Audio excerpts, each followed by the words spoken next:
ఏం చేయాలంటే ఇప్పుడు ఇప్పుడు ఇవాళ తెలిసిన ఏవైతే ఇప్పుడైతే మనకు అర్థమైతే క్లారిటీ వచ్చింది కదా.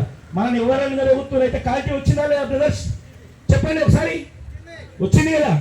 ఎవరు అనగదొక్కుతున్నారు మనని, కంపెనీ ఏ కంపెనీ అనగదొక్కుతుంది? సింపుల్ ఎగ్జాంపుల్, మనము గత 6 నెలల కింద మార్జిన్ అయినప్పుడు మీటింగ్ పెట్టుకున్నాం. మనకు 19/10/2024 రేట్ ఇచ్చిన నాడు మైనస్ మనకు 12 రూపాయలు ఉన్నది, మార్జిన్ వచ్చింది. వచ్చినాక మళ్ళీ 4 రూపాయలకు మైనస్కి ఎవరు తెచ్చిరు? అదే కంపెనీ తెచ్చింది. అదే కంపెనీ 350 రూపాయలు ఉన్న నాడు 12 రూపీస్ నుంచి మళ్ళా 14 తీసుకపోయింది, 14 నుంచి 4కు తెచ్చింది. 4 రూపాయలకు తెచ్చి 350 రూపాయలు చికెన్ అమ్ముతున్నప్పుడు మన చికెన్ సెంటర్ సోదరులందరూ ప్రతి ఒక్కరు రోజు ఏడ్చుకుంటూనే షాప్ తెరిచారు.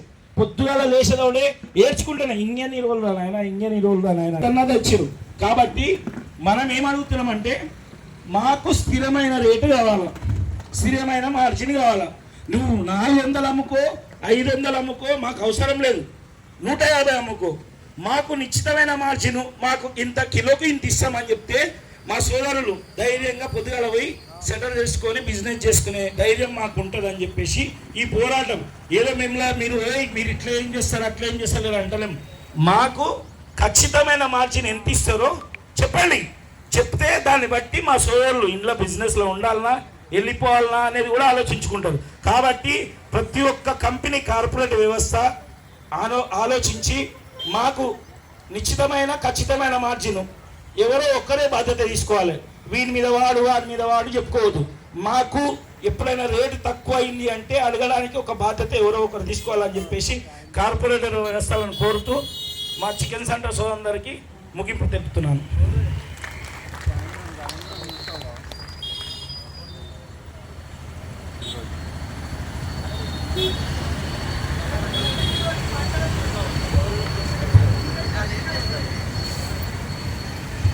ఖైరతాబాద్ చింతల్ బస్సు నుంచి కుద్దూస్ భాయ్ వచ్చిండు.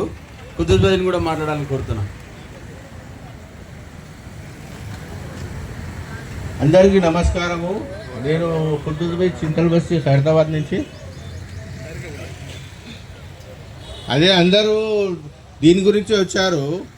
అదే రేట్స్ మాకు వర్కౌట్ అవుతలేదు, చాలా ప్రాబ్లం నడుస్తుంది. ఒక 4-5 మంత్స్ నుంచి మాకు కరెక్ట్ అయిన మార్జిన్ ఇస్తలేరు ఫార్మర్స్. అయితే ట్రేడర్స్ మాకు ఇంతకుముందు ఫామ్ రేట్ నుంచి మనకు తక్కువ ఇచ్చేది, ఇప్పుడు ఈ మధ్య ఫామ్ రేట్ నుంచి 5 రూపాయలు 6 రూపాయలు ఎక్స్ట్రా ఇస్తున్నారు. ఇప్పుడు అసలు మాకు ఏం మిగులుతలేదు. ఒక 4-5 మంత్స్ నుంచి మొత్తము నెట్ లాస్ తోటి నడుస్తుంది ఆ పని. ఒక్కొక్క పిల్లగానికి జీతం 800 ఉన్నది మా దగ్గర. 3 పిల్లలు ఉన్నారు ఇక్కడ. 3 పిల్లలకు అసలు ఏం వర్కౌట్ అవుతలేదు. దాన్ని బట్టి వాళ్ళ ధర్నా చేయడానికి మా కమ్యూనిటీ చెప్పారు. అందరూ మా ఒక 40-50% అయితే అందరు వచ్చారు. తగ్గిన మంది కూడా రేపటి నుంచి ఇంకా జమ కావచ్చు. మా సీఎం సార్ తోటి మా ప్రొఫెసర్ ఏంటంటే మాకు కొంచెం మార్జిన్ కరెక్ట్గా ఇచ్చేటట్టు చేస్తే మాకు బాగుంటుంది. ఇది లక్షల మంది దీని మీద ఆధారపడి ఉన్నారు. అలా అని అందరు వచ్చారు. ఇవాళ అందరు పనులు మూసుకొని వచ్చారు ఇక్కడ. అదే మా ఫార్మర్స్ మాకు కొంచెం బెనిఫిట్ ఇస్తే మా प्रॉब्लम सॉल्व అవుతుంది. దాన్ని ఇంకేం లేదు. तो आप सब देख रहे हैं कैसा है क्या है. जितना हो सके रेट्स अपने को कम मिला तो फायदा है. ये रेट्स ऐसा बढ़ने से तकरीबन लॉस हो रहा है और माल कितना मर रहा है क्या मर रहा है आप लोगों को सबको मालूम है. वेट लॉस, गाड़ी पे कितना वेट आ रहा है क्या आ रहा है, दुकान पे सुबह माल उतारे शाम तक अपन कटिंग करे तो क्या वेट लॉस आता आप सबको मालूम है.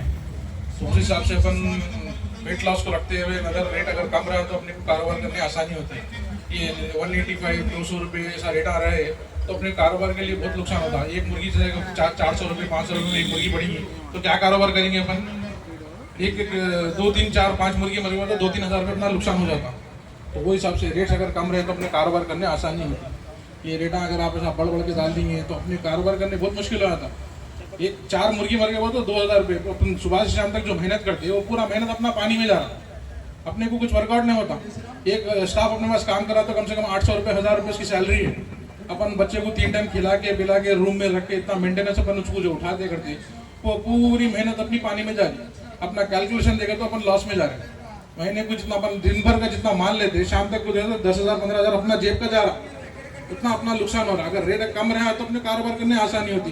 तो अपन ये यूनिटी बना रहे, ये यूनिटी अपने सक्सेस जाना, तो ये मेजोरिटी जो है अपनी पैदा होना, अपना कुछ काम होना, नहीं तो फिर इससे बड़ा पैमाने पे अपने काम करना पड़ता।